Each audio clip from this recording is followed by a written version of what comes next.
Elle va rapidement bouleverser nos vies. La voiture électrique. Et il n'y a pas que nos véhicules qui vont évoluer. Il y a la manière de les alimenter en énergie et les métiers nécessaires pour les faire rouler. Pour ceux qui n'ont pas pris le train en marche, il ne faut pas traîner. La révolution a déjà démarré. Tour d'horizon de ce qui est en train de changer sur et surtout au bord des routes. En Wallonie, on estime qu'il y a environ un peu plus de 1000 bornes de recharge accessibles à tout le monde. L'objectif est d'en avoir 7000 en 2025. Le rythme d'installation doit donc s'accélérer. C'est vrai que l'infrastructure doit encore se développer pour qu'elle soit tout à fait confortable.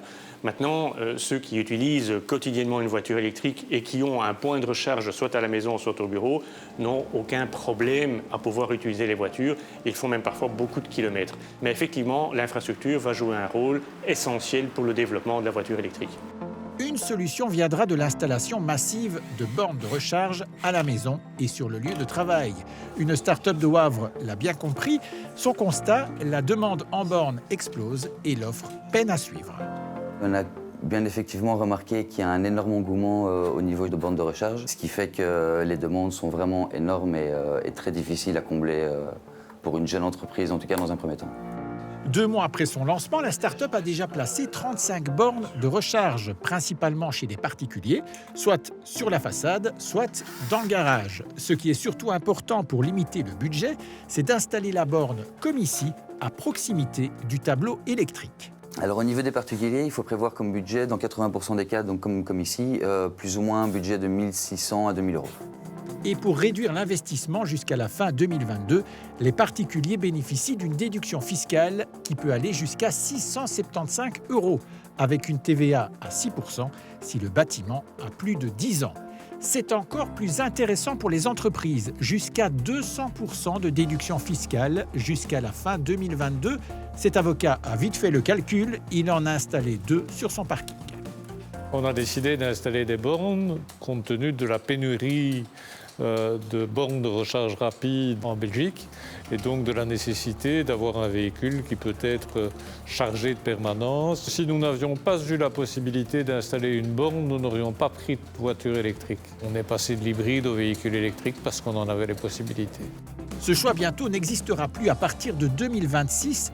Toutes les voitures de société devront être 100% électriques. La demande pour les bornes va encore s'accentuer. Il y a une pénurie de candidats pour les métiers techniques d'une manière générale. On le ressent dans l'automobile de manière générale, mais en particulier effectivement aussi pour tout ce qui est électromécanique ou électricité par exemple.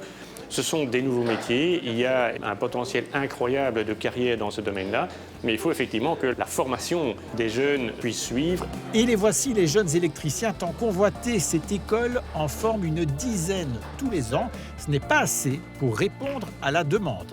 Je remarque que depuis 3-4 ans, en effet, beaucoup d'entreprises, voyant qu'en faisant appel à des agences d'intérim et ce genre de choses, ne trouvent pas le personnel qualifié, elles se tournent vers les écoles de manière à ce qu'on puisse envoyer nos élèves en stage chez eux et faire découvrir leur entreprise. Elles espèrent concrètement trouver de la main-d'œuvre. Ça, c'est clair et net. Tous les élèves qui sortent des sections électriciens ont du travail. Ce sont des métiers d'avenir, on en a besoin. Ces futurs électriciens sont bien conscients des attentes des entreprises.